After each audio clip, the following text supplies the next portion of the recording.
안녕하십니까. 2020년 5월 15일 최병목의 팩트 시작하겠습니다. 자, 문재인 정부 국방 예산을 소홀히 다룬다. 뭐 제가 그 말씀을 좀 드리려고 하는데 2차 추경을 했죠. 이미 12조 2천억 원 상당의 2차 추경을 마련해서 그 돈으로 지금 재난지원금을 주고 있습니다. 재난지원금 이미 뭐 지급을 시작했고요. 그 다음에 기초생활수급자들은 지난 5월 초에 이미 지급했고, 지금은 이제 일반 국민들을 상대로 지금 지급을 하고 있습니다. 그래서 벌써 아마 받아가지고 뭐 쓰신 분도 계실 것입니다. 그런데 그 돈이 어디서 나왔느냐? 뭐 돈이 어디서 떨어지겠습니까? 결국은 뭐 여기저기서 줄여서 또는 새로 만들어서 빚을 내서 그래서 이제 쓴 것인데, 그 돈에 12조 2천억 원 중에 국방 예산이 1조 4,700억 원이 들어갔다고 합니다. 1조 4천, 그럼 이 1조 4,700억 원은 어디서 나온 것이냐? 이거는 우리 정부가 F-35A 스텔스 전투기라고 흔히 얘기하죠. F-35A를 2021년 내년까지 모두 40대를 도입하기로 되어 있습니다. 근데 이 예산에서 3천억 원을 줄였다고 합니다. 3천억 원. 이 F-35A 도입 전체 예산은 7조 4천억 원입니다. 근데 여기에서 3천억 원을 줄였다고 하고요. 그 다음에 해상작전 헬기라는 것이 있고요. 거기서 한 2천억 원 정도를 줄이고, 그 다음에 광개토3 이지스함 구축 사업비가 있는데 여기서 또 1천억 원을 줄였다고 합니다. 그래서 요거 합쳐서 또 3천억 원 정도를 줄였고요. 이렇게 해서 하여튼 1조 4,700억 원을 줄이고, 여기 보면은 뭐 정찰 위성 뭐 이런 비용도 169억을 줄인 것이 있습니다.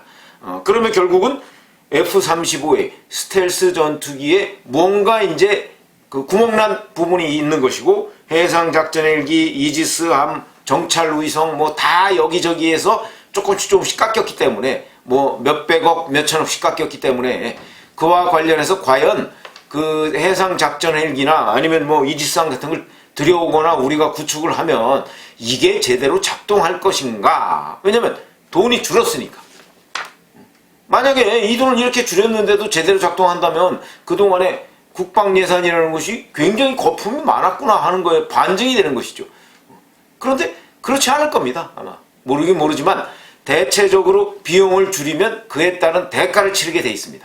사실 일반 다른 거는 좀 대가를 치러도 그 우형 부담이 그렇게 크진 않은데, 따지고 보면 안보 예산인 경우에는 한번 유사시에 문제가 되면 돌이킬 수 없는 그런 상황이 되어버리기 때문에 우리가 안보 예산에 손을 대는 것, 국방 예산에 손을 대는 것은 항상 신중해야 한다. 이렇게 지금 얘기를 할 수밖에 없고, 그런데 뭐 재난지원금 코로나19 사태와 관련해서 경기가 침체되고 일부 국민들 중에 야 정말 못 살겠다 이제는 라고 해서 재난지원금이라는 걸 뭐 결정했다고 하는데, 뭐 그건 그 나름대로 의미가 있다고 생각합니다. 그런데 국방 예산에 손을 대지 말고 사실은 아니 예비타당성 조사 면제해준, 문재인 대통령이 면제해준 그 뭐 무슨 경남의 뭐 고속철 비용이다. 아 고속철 좀 뭐 1, 2년 미룬다고 그래서 문제가 됩니까? 그런 지방형 SOC 사업 그런 데서 줄였어야 하는데, 이 사람들은 어찌 되는지 국방 예산부터 손을 대기 시작했습니다. 도대체 경상남도의 고속철도가 더 중요합니까? 아니면 해상 작전헬기가 더 중요합니까? 이런 식의 발상을 하고 있는 사람들이 바로 문재인 정부 청와대 안보실에 있다. 그리고 거기에 국방부도 동의를 해줬다. 국방부는 도대체 무슨 생각으로 동의를 해줬을까? 궁금증이 앞서고 있는 그런 상황이고. 자, 그럼 6월 달에 되면 이제 또 3차 추경을 한다고 합니다. 이 3차 추경도 또 국방비를 손댄다고 합니다. 이 국방비에서 대략 한 7천억 내지 8천억 정도를 또 깎는다고 합니다.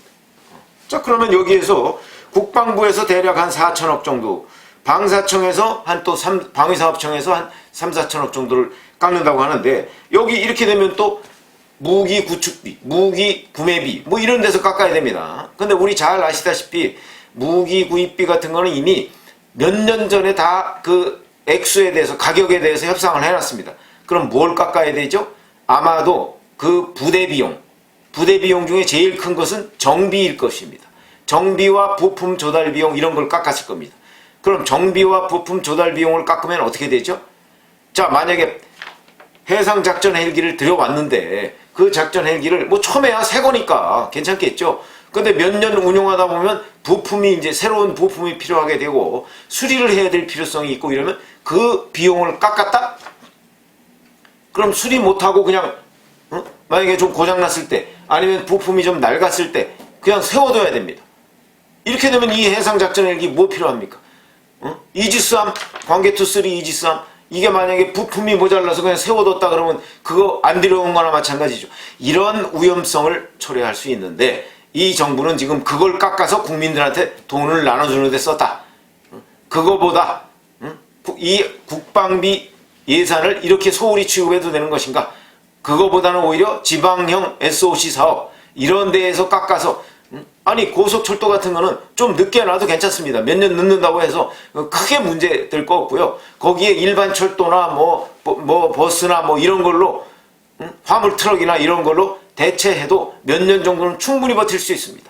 그리고 그건 설령 문제가 되더라도 안보 예산처럼 그렇게 치명적인 해악을 끼칠 가능성은 없다 하는 점에서 본다면 이런 예산을 어디에서 뽑아서 국민들한테 나눠줄 것이냐 하는 부분에 대한 우선순위가 문재인 정부의 생각과 우리의 생각은 많이 다르다. 이런 점에서 위험스럽다. 이런 말씀을 드리지 않을 수가 없고. 자, 이제 그래서 3차 추경을 만약 2월 달에 한다고 그러면 여기서 또 국방비 예산이 줄어듭니다. 제가 그런데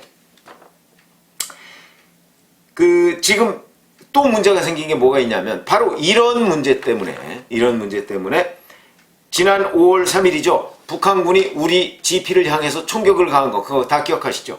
이 총격을 가했을 때 원래는 즉각 대응을 해야 됩니다. 그러니까 선조치 후보고 즉각 대응을 해놓고 뭐 그 후에 사후에 보고를 해야 됩니다. 그런데 그때 대응 사격이 늦었다.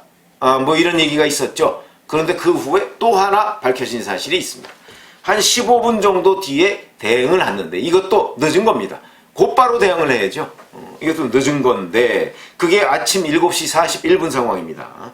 그때 우리 GP에 설치된 게 12.5mm K6 기관총이라고 합니다. 12.5mm.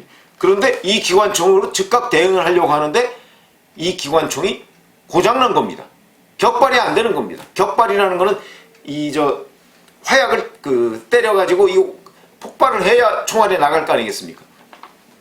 격발이 안 되는 겁니다. 그래서 우왕좌왕하다가 이 결국 이제 부품이 고장나서 그런 것인데 그래서 32분 만에 총기를 바꿔서 5.56mm K3 기관총으로 일단 대응 사격을 했고 그리고 8시 18분 그럼 이게 뭐 거의 한 40분 정도 지난 뒤에 K6로 다시 대응 사격을 했다. 이런 사실이 밝혀졌습니다. 이게 무슨 얘기냐면 제가 아까 말씀드렸죠. 국방 예산을 줄이면은 결국 국방 예산에 그 무기 구입 비용을 줄일 수는 없을 것이고 정비나 뭐 부품 뭐 이런 거 조달 비용을 줄였을 것이다. 그래서 바로 이런 문제가 발생하는 겁니다. 무슨 얘기냐면 부품이 고장나서 그러니까 이걸 제대로 부품이 고장났다는 얘기는 제대로 정비를 안 했으니까 그러는 거 아니겠습니까?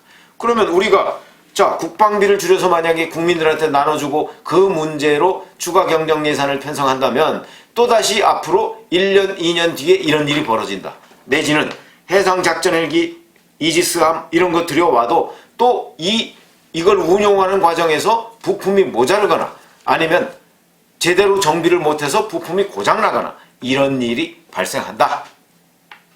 이거는 누가 책임지느냐. 이런 문제가 발생을 하고요. 또 오늘 뭐 몇몇 조간에 보도된 것 중에 하나가 이런 겁니다. 자, 공군 공중전투사령부하고 해군 2함대에서 5월 6일 날 북한의 기습공격에 대비한 합동 방어훈련을 합니다. 우리 군은 늘 방어훈련을 해야 됩니다. 제 생각으로는 뭐 공격훈련도 해야 된다고 보는데 왜 그러냐면 방어만 해가지고서는 제대로 대응할 수가 없다. 결국은 역공을 펼치는 상황을 가상으로 해서 훈련도 해야 된다. 이래 생각이 드는데 어찌됐든 간에 합동 방어훈련을 5월 6일 날 했는데 이게 이제 북한의 화력 도발에 대한 기습 대응 훈련입니다. 이런 대응 훈련을 했는데 군산 앞바다에서 했죠. 군산 앞바다에서 했으니까 우리가 북한과 맺은 뭐 9.19 군사합의 뭐 이런 거하고 아무 상관없는 일입니다. 그거는 뭐 DMZ 전후방 얼마 이런 데에서만 효용이 있는 거기 때문에 군산 앞바다에서 훈련한 것이죠. 여기에 F-15K 항공기 20여 대가 동원이 됐고요. 그 다음에 해군 2함대 소속 고속정도 참여를 했습니다. 그러니까 해군과 공군의 합동훈련입니다. 합동방어훈련이죠. 그런데 국방일보가 이 문제를 5월 6일 날 이제 방어훈련을 했으니까 5월 7일 그 7면에 보도를 했습니다. 그러면서 자, 적 도발을 원점 타격 능력하는 것을 확인했다 이런 식으로 보도를 했습니다. 적 도발에 대해서 적 도발이 있으면 그 도발의 원점, 그러니까 어디서 도발을 시작했느냐 원점 타격하는 훈련을 했다. 그 능력이 있음이 확인됐다. 뭐 당연한 거죠.